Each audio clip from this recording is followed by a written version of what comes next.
Poco X3 with NFC sudah diluncurkan kurang lebih 5 bulan. Sekarang sepertinya sudah cukup mudah kalau kalian mau beli HP ini, dibanding pas awal-awal keluar. Dengan harga 3 jutaan, memang HP ini menawarkan spesifikasi yang menarik, dan kelihatannya Xiaomi menargetkan HP ini buat kalian yang suka main game juga. Nah, di antara kalian mungkin masih ada yang berniat untuk beli HP ini buat main game. Sekarang kita lihat apakah HP ini beneran worth it, dan cocoknya main game apa aja sih. Pas kami cek harga pasaran HP ini sekarang udah turun dikit ya. Untuk harga 3 juta sih dikasih chipset Snapdragon 732G masih tergolong murah saat ini. Varian yang kami pegang punya RAM sebesar 6GB. Pertama kami tes game Free Fire. Untuk settingan grafis, di HP ini bisa set ke yang paling tinggi yaitu Ultra. Terus kami nyalain high-res-nya juga. Pas main sih kami merasa tampilan grafisnya baik dan smooth ya. Kelihatan dapat high frame rate. Dan yang lebih penting adalah dia stabil banget. Tapi memang kemarin ini waktu kami tes di HP yang pakai chipset Helio G85 juga performanya bagus. Jadi memang sudah yakin kalau Free Fire bakal berjalan sangat smooth di HP ini. Dari data yang kami tes, benar kalau HP ini bisa dapat high frame rate dan average FPS-nya dapat di angka 59,3 FPS. Jadi terbukti smooth dan sangat stabil. Lanjut, kami tes game balap-balapan yaitu Asphalt 9. Settingan kami pilih yang default aja, nggak kami otak-atik. Sekarang kita lihat sebagus apa performanya di HP ini. Pas main sih kami merasa pas-pasan ya, cukup standar. Kami kirain frame rate dapat di angka 24-an FPS, tapi pas lihat indikatornya sih ternyata masih bisa dapat 30 FPS dan lumayan stabil. Intinya sih performa game Asphalt 9 ini menurut kami standar aja. Dari data yang kami dapat, dia bisa dapat average FPS di angka 29,4. Angka tertinggi dapat di 31 FPS, tapi sesekali stutter, jadi turun ke 23-24 FPS. Next, kami coba game fighting yaitu Injustice 2. Pas coba game ini, performanya cukup menyita perhatian kami. Kenapa? Karena memang bisa dapat high frame rate, tapi yang agak bikin kaget, dia bukan mentok di 60 FPS, tapi bisa lebih dari itu. Bisa dapetin 90 FPS, bahkan sempet naik ke 100-an FPS. Tapi masalahnya memang nggak stabil, naik turun terus, dan cukup sering turun ke 50-an, bahkan 40-an FPS. Nah, memang layar HP ini kan 120Hz, jadi sepertinya game ini sudah dioptimize untuk HP yang punya layar dengan refresh rate tinggi ya. Kami ingat game ini soalnya di ROG Phone salah satu yang support 120 FPS. Intinya performa game Injustice 2 di Poco X3 ini tergolong lumayan banget untuk HP kelas segini. Dari data yang kami dapat, average FPS-nya di angka 75,7. Tertinggi di 119 FPS dan suka turun ke 55 FPS, 45 FPS, bahkan kadang di bawah 40 FPS. Lanjut, kami tes Mobile Legends. Settingan grafis bisa pilih yang paling tinggi, yaitu Ultra. Terus kami juga nyalain HD mode dan high frame rate. Pas main, sesuai ekspektasi kami, dia bisa berjalan dengan smooth dan stabil banget. Kalau lihat dari indikatornya bisa dapat 60 FPS. Dan pas di scene ramai yang lagi banyak musuh dan efek visual pun, frame rate-nya kami perhatikan masih sangat stabil. Jadi Mobile Legends performanya bagus di HP ini.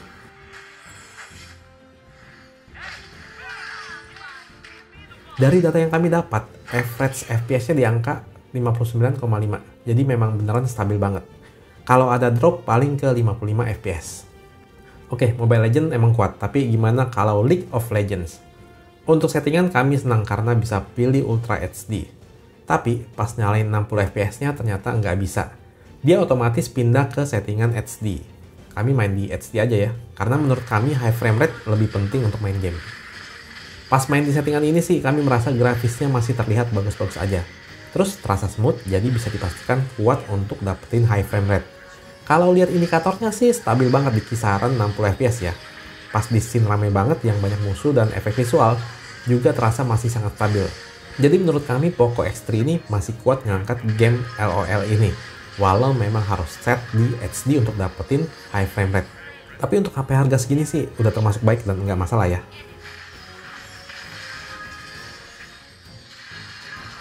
Dari data yang kami dapat, game ini bisa dapat average FPS di angka 59,7. Untuk starter cuma sesekali dan paling ke angka 57 FPS. Next, kami tes game PUBG yang sangat populer di Asia.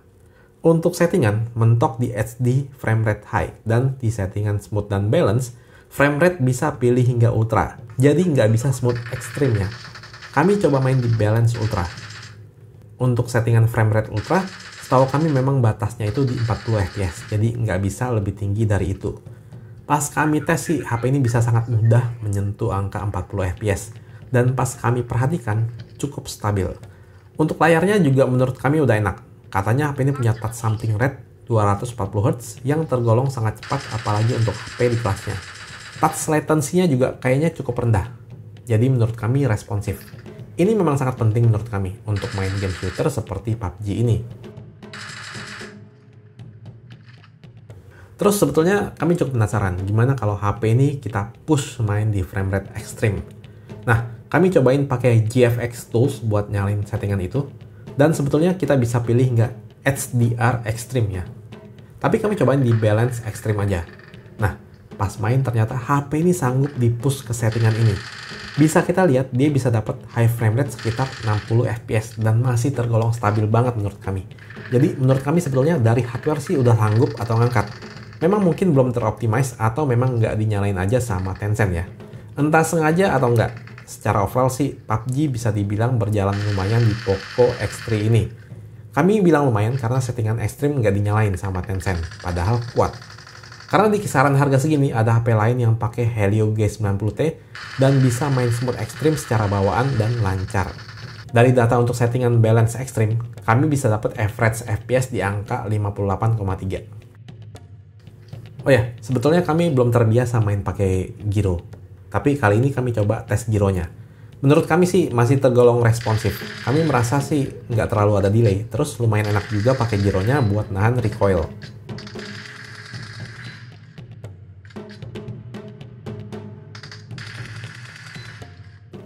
Next, tes game shooter lagi yaitu Call of Duty Mobile. Settingan tertingginya bisa di grafis very high dan frame rate very high juga. Kalau mau frame rate max, harus turun ke high atau lebih rendah. Kita coba main di high max aja ya. Kami rasa ini udah cukup banget. Pas main di settingan ini, grafis yang ditampilkan masih tetap bagus. Terus di mode multiplayer-nya masih bisa berjalan smooth. Bisa dapetin high frame rate dan terlihat stabil-stabil aja sih di mata kami. Terus sekali lagi touchscreen-nya responsif ya. Dan yang nggak kalah penting, kami merasa layarnya nggak ada ghosting sih.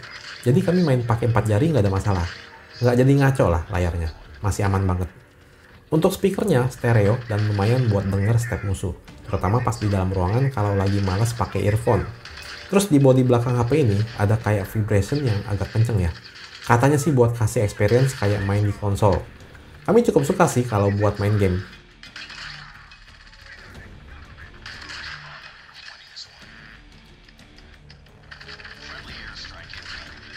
Dari data yang kami dapat, average FPS-nya ada di angka 58 fps. Jadi sudah tergolong smooth. Memang ada drop ke 46 fps, tapi itu sekali doang dan tergolong normal. Sekarang kita main di mode Battle Royale-nya dengan settingan yang sama. Biasa di mode ini lebih berat dibandingkan mode multiplayer ya. Pas main di awal-awal sih terlihat menjanjikan banget. Dia bisa dapat high frame rate. Kalau lihat indikator FPS-nya bisa sentuh angka 59 bahkan 60 fps. Masih cukup stabil walau kadang ada drop dikit-dikit ke 46 fps. Tapi pas di pertengahan game dan udah ketemu musuh, dia jadi agak kurang stabil ya. Bisa sering turun ke 40-an fps bahkan 36-an fps. Jadi kestabilannya nggak nyampe 50 fps atau high frame rate. Bisa jadi karena throttling sih, tapi HP-nya menurut kami panasnya standar pas main game ini. Nggak sampai overheat yang panas banget. Jadi overall main mode multiplayer bisa dibilang bagus. Tapi main Battle Royale di settingan yang sama agak kurang angkat ya. Tapi kalau inget harganya sih tergolong masih oke lah. Mungkin turunin grafis ke medium bisa lebih stabil. Dari data yang kami dapat, average FPS-nya dapat di angka 43 fps. Terus kalau dilihat grafisnya, terlihat sering stuttering ya, nggak stabil.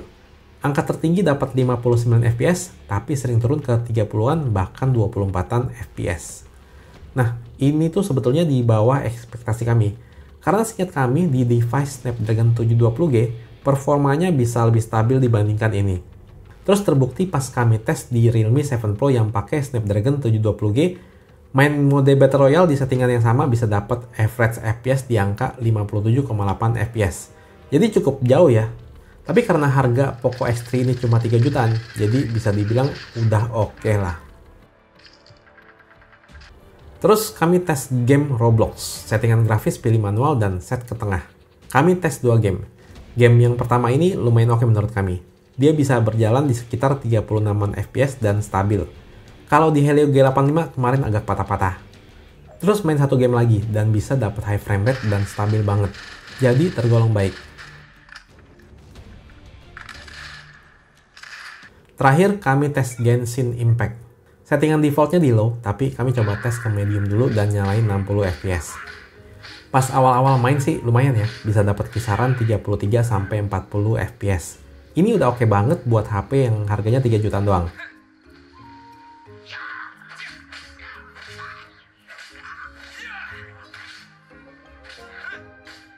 Di data yang kami tes, bisa dapat average FPS di angka 31,7 fps. Itu udah oke banget. Tapi pas kami terusin main, nggak sampai 5 menit kemudian, pas ketemu musuh lumayan banyak, jadinya turun sih, jadi sering stuttering gitu. Entah karena throttling atau apa. Jadinya cuma dapat di kisaran 24 sampai 32 fps. Turunnya lumayan. Pas cek datanya dapat average FPS di angka 24,2 fps. Tertingginya di 35 fps, tapi sering turun ke 20-an bahkan belasan fps. Ya, not bad lah performanya. Sekarang kita tes settingan defaultnya, yaitu low. Tapi di settingan ini kami merasa nggak beda jauh dengan settingan medium tadi. Ini pas scene lagi rame sih ya, lagi banyak musuh. Ya kalau mau dipaksain, masih nggak jelek-jelek banget lah.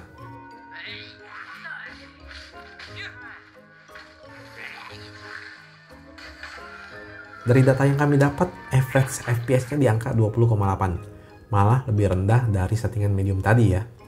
Sekarang kami coba main di settingan lowest, atau yang paling rendah. Nah, di settingan ini kami merasa udah agak mendingan dibandingkan settingan tadi, terutama di scene yang banyak musuh. Walau bedanya nggak terlalu jauh-jauh banget sih.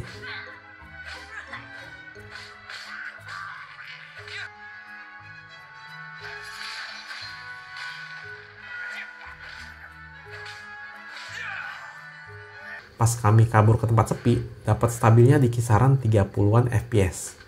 Ya untuk HP 3 jutaan nggak jelek lah ya. Kalau mau dipaksain masih bisa main sih. Dari data yang kami dapat sih, average FPS-nya di settingan lowest ini dapat di angka 24,8 fps. Ada di satu scene yang bisa naik ke 48 fps, tapi sering stutter ke 30 bahkan 20-an fps.